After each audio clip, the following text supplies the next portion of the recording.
You know, a lot of people come up to me on the streets of downtown Stamford, Connecticut and say, Jeff, how can you spot all of those storms?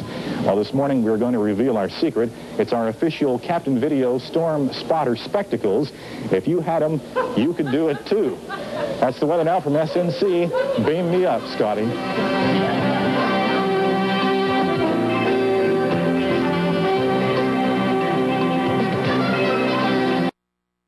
Now 6 minutes past the hour. This is the satellite news channel. This just into our newsroom. We'll notice some fairly hefty thunderstorms right there across sections of northeastern Mississippi. Next radar, please. And we'll have a look now. After having some horrendous weather. Woo, there. And you're watching the nonstop news channel, the satellite news channel. The temperatures are going to look like this. 40s across the Great Lakes. Woo! And watching the satellite news channel. Williams, the owner of Bayshore Chrysler Plymouth, 345 El Camino Real in the city of San Bruno. You notice the big bald-headed son of a bitch? The man that came to San Francisco to offer them more for the dollar they spend. You don't believe it? Listen to me. I don't lie. A 1966 Ford, a Country Squire 9-passenger station wagon. Don't worry about the equipment. Imagine all the fun you can have in the back. And while you're doing it, imagine all the money that bald-headed prick Ralph Williams is going to be making on the car. Talk trash.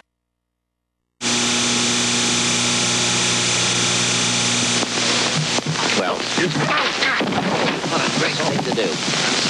You have to ask Mr. Lindsay. Good evening, I'm Garland Robinette. And you're Angela Hill, and tonight's news continues with an apparent mix-up right here on the set. Former aide to attorney, excuse me, but a light just blew in the studio, and that is a frightening thing, even at this hour of 25 to 1 o'clock.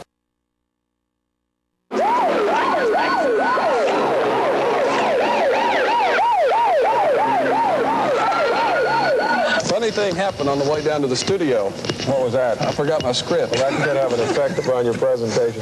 Well, we're only human. You know, these things happen. People do forget You things. come down and you get it. You know, you make sure you got your coat. You make sure you got your microphone. You make sure you're groomed well. You're clean shaven. You got your aftershave on, so you smell good. I just wish it. Here at the Radel Funeral Home on York Street in Newport, Kentucky, visitation for Robert Moose Holston, his slain Iron Horseman, began at 3 o'clock this afternoon. It began under the watchful eye of Newport Police Chief Edward Google, who was stationed across the street with around 10 to 15 other plainclothes policemen from Newport. They said they did not anticipate any problems. Indeed, they were hoping none would occur. Also this afternoon around 3:30, the Iron Horsemen from the Kentucky area rode up to the funeral home to pay their last respects to their slain leader. They arrived on bikes, and leading that procession was the White Fox. The White Fox belonged to their slain leader, Robert Holston. The new leader of the Iron Horsemen now is Henchman Bear. He is here with the rest of the members of his club. How many people do you expect to attend the funeral tomorrow and the visitation today? We have 200 or 300 Iron Horsemen at least, and some other clubs. I don't know how many. It's impossible to guess. What, during the funeral, do you anticipate any problems? No, we don't anticipate any problems at all. None. And what about the Seven Sons? There's been talk of the Seven Sons. There's talk of retaliation there. Do you feel... I understand that they have completely retired and decided to leave the area. And I don't think there is any such club as the Seven Sons anymore, and I'm sure they know it too. What are your feelings now? And you are stepping into his shoes now that he is gone with the club. Are you planning anything at all? Planning anything? What do you mean by planning? In retaliation to the Seven Sons. Retaliation? There are no Seven Sons. So how can we retaliate to someone who isn't there anymore? Do you have, or tomorrow, how will the funeral procession go? Do you plan any special ceremony as you bury your leader? After the religious services, we have our own service, and we'll conduct that. I understand we're going to a chapel and then to the gravesite. And and at the gravesite we'll have our own service. We'll cover the grave ourselves. All right, thank you for talking to us. Our brother died for us. So you're asking about retaliation. We're going to do whatever he would want us to do for him, because he gave his life for us, and that's the most any man could give for anybody. And we all loved him, and these sons are dead motherfuckers. Live from the Radel Funeral Home, I'm Fred Wymore, Eyewitness 12 on the scene.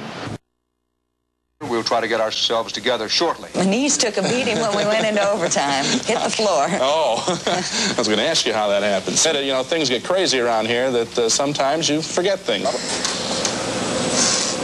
Whoops. I don't know, something has happened here. We've got another one. Let's move on to Waterloo, Iowa. For the most recent picture. Here we are. This is Waterloo, Iowa, and here's the line of showers now in the northern part, moving eastward. There are a few more showers further northward. Well, we're back where we are. How come I'm standing by a dead rat?